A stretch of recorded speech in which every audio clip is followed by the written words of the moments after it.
Hello, everybody. Welcome to the first episode of our new podcast slash videocast, the Blindside podcast, presented or brought by you by First Down Magazine. Our hosts are Sebastian Blase and myself, Michael Bausch. We just want to introduce ourselves for the first episode.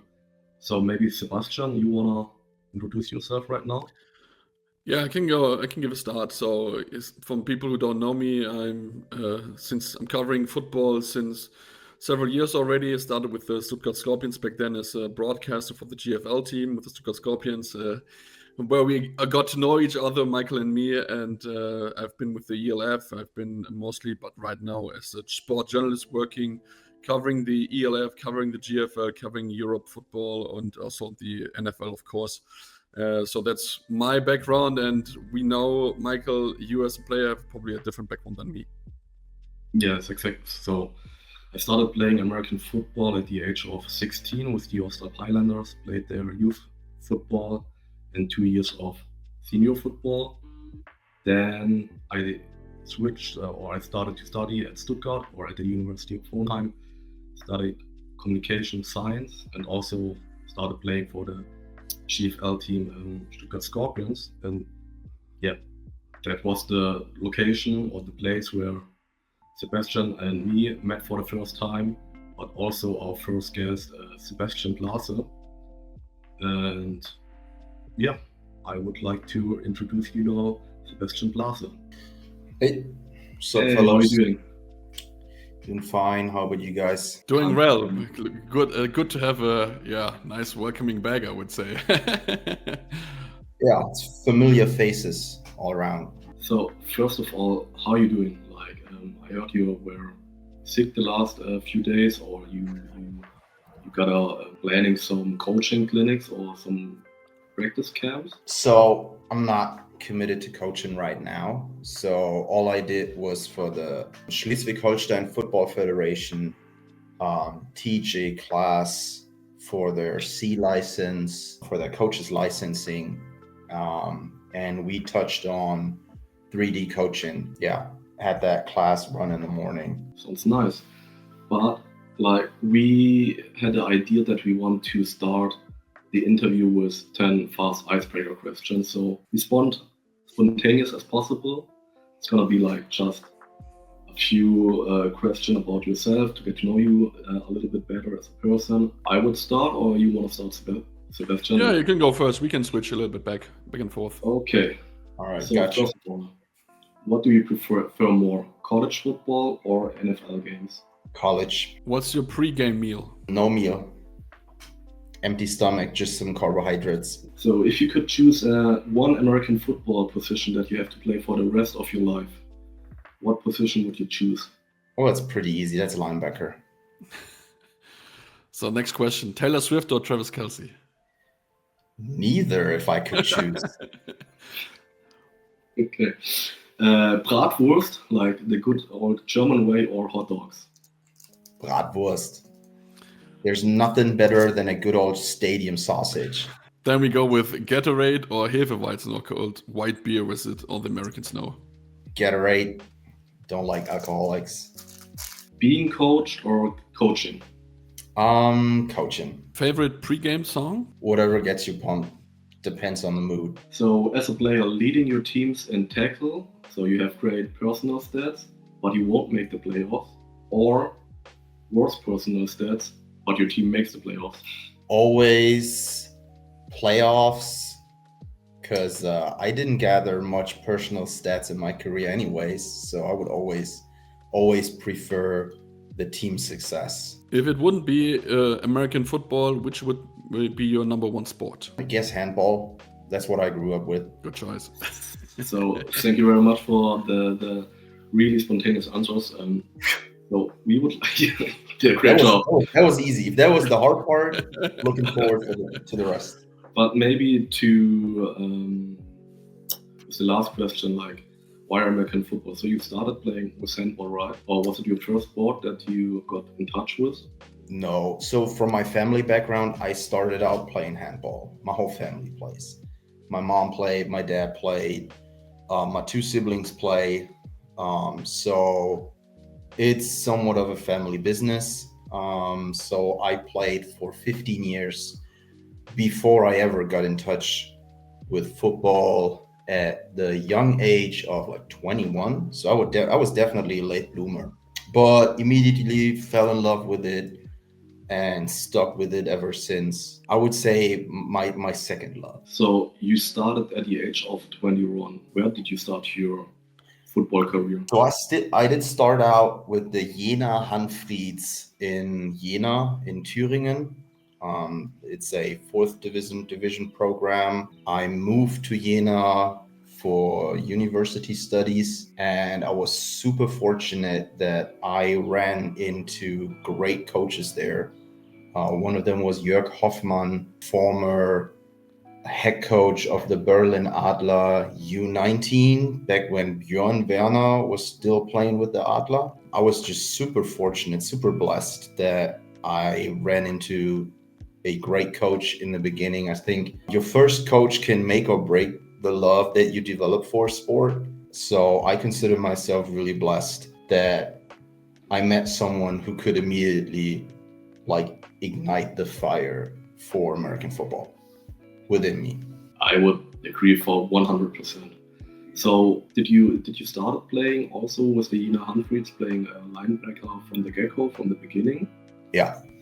Actually, I never switched positions. I never played anything else but linebacker. So I had the stature when I started out, and then just kept developing skills and whatever was necessary. So I always stuck with one position as a player. Coaching is different, but as a player, I always stuck to playing linebacker.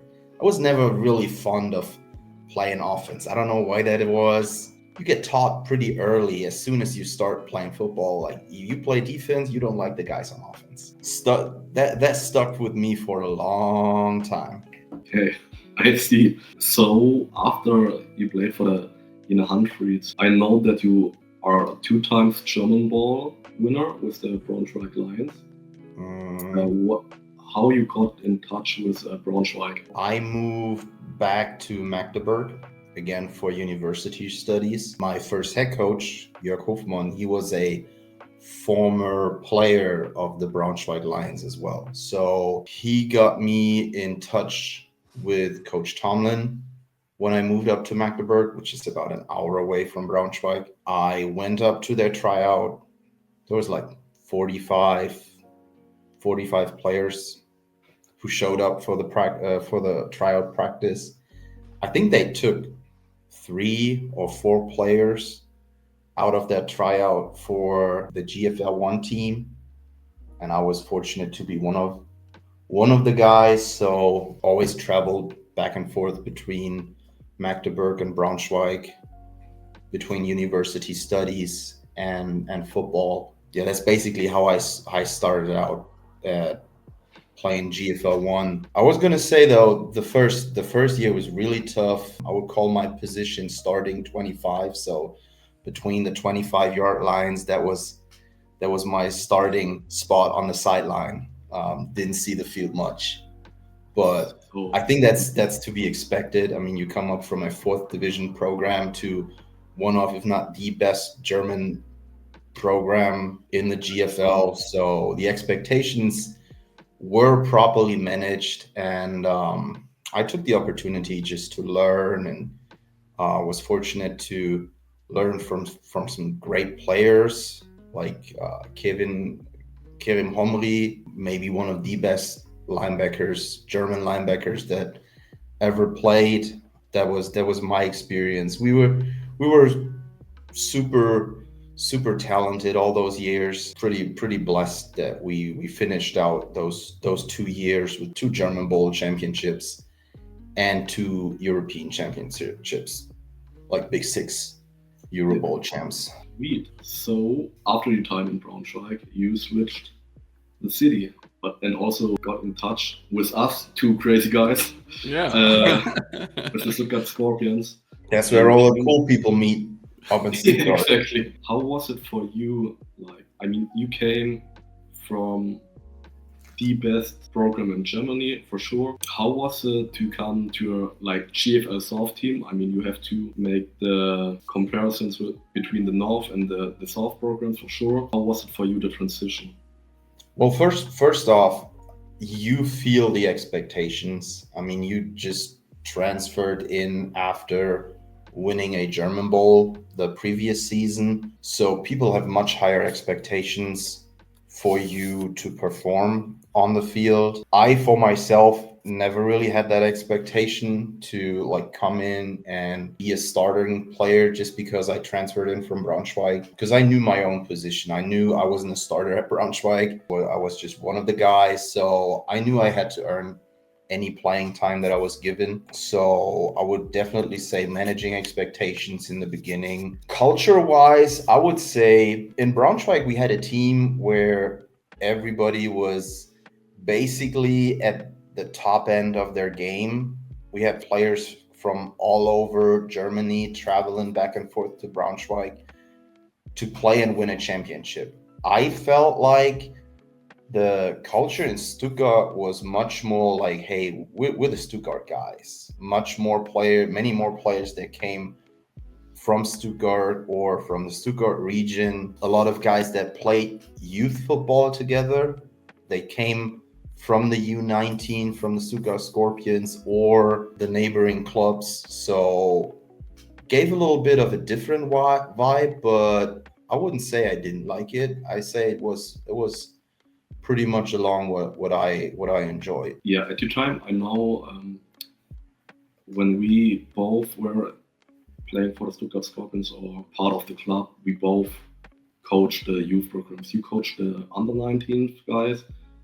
I coached the under 16 guys together with Konstantin Katz, Steffen Hene. Did you got into coaching already before your time in Stuttgart? Yeah, definitely. So I actually started coaching almost the first year that I started playing football. I actually got hurt my first season, tore my ACL. I was gonna miss my first season playing and decided hey, I wanna this is amazing. I wanna stay as close to the sport as possible. And having a coaching or sports background, being a exercise science student, basically helped me transition into coaching football, even though I was basically learning the fundamentals myself at the same time. I could double down on that while teaching the younger ones in Jena the same fundamentals that I was learning at that time. So I started out coaching the U16. They just had founded that year, transitioned to U19 when our U16 players grew out of playing U16. While I was in Braunschweig, I coached the U19 of the Magdeburg Virgin Guards. On those days where we didn't have practice in Braunschweig, coached the U19 of the Magdeburg Virgin Guards. So basically, I was always coaching. Yeah, I wanted to ask you. I mean, you said that you have a background of exercise coaching. Did you do coaching in handball, and what specific did you study? Did you study sport science, something like that, or? Yes, I studied sports science and psychology.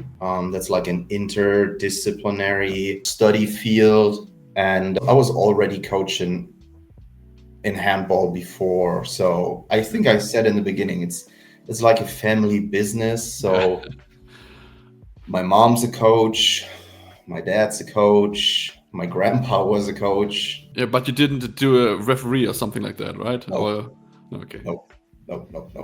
Keep me away from those zebras. If I remember right, you have siblings who are playing handball as well? Right. Or still?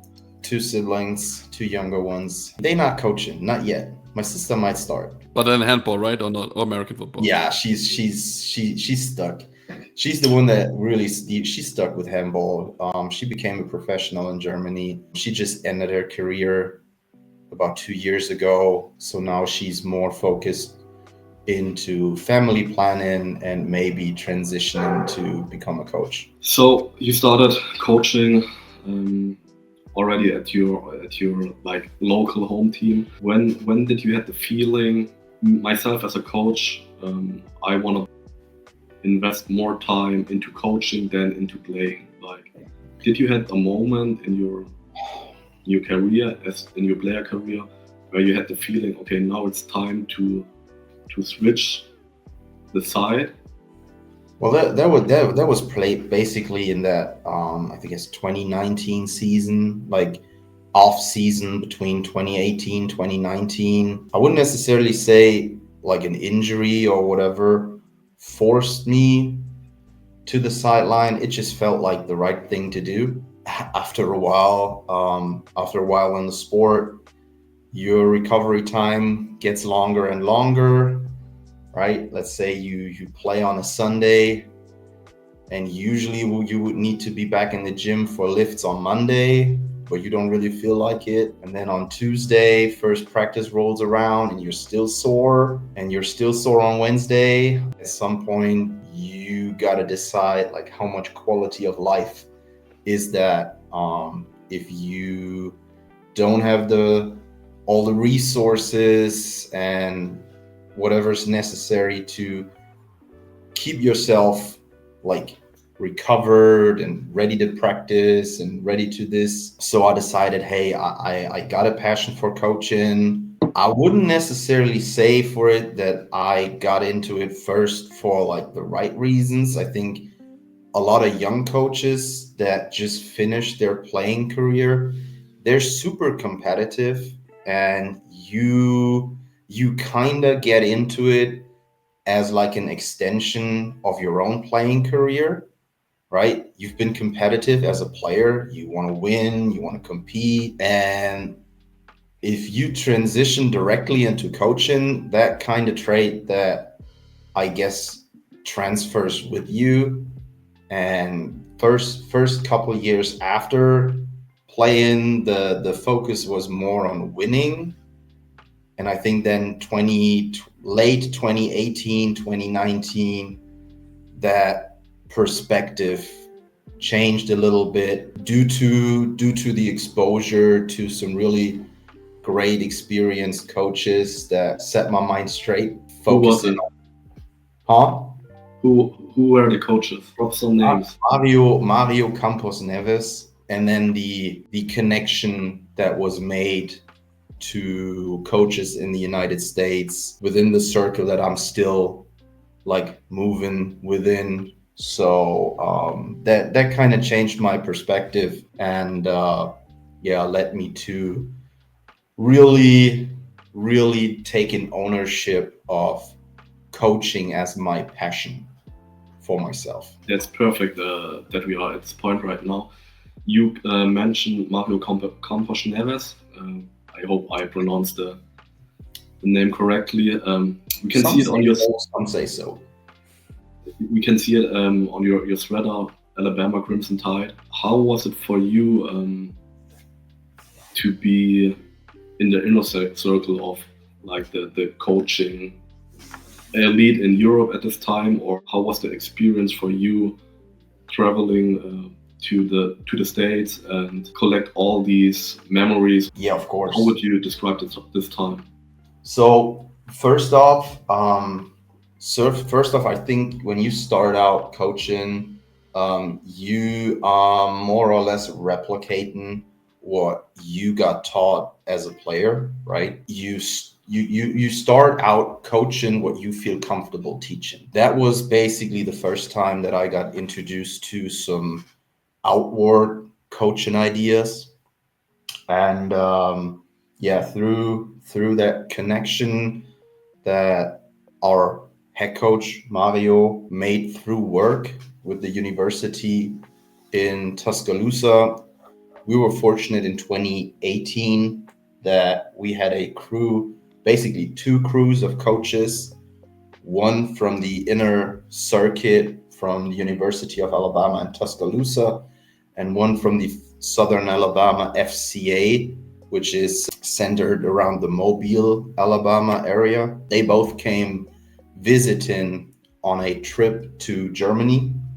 I think they stayed like for 2 weeks. That was a couple coaches from the university, but also university staff. Got to know one of their head trainers at that time, Ginger Gilmore, who was then later the head of behavioral science at the university, which is super crazy. She's amazing. And then some other coaches, Coach Stephen Gaydosh, for example, who's a coach in the U.S. Wrestling Hall of Fame. So he coached wrestlers. And he's in the American Wrestling Hall of Fame as a coach. Wow.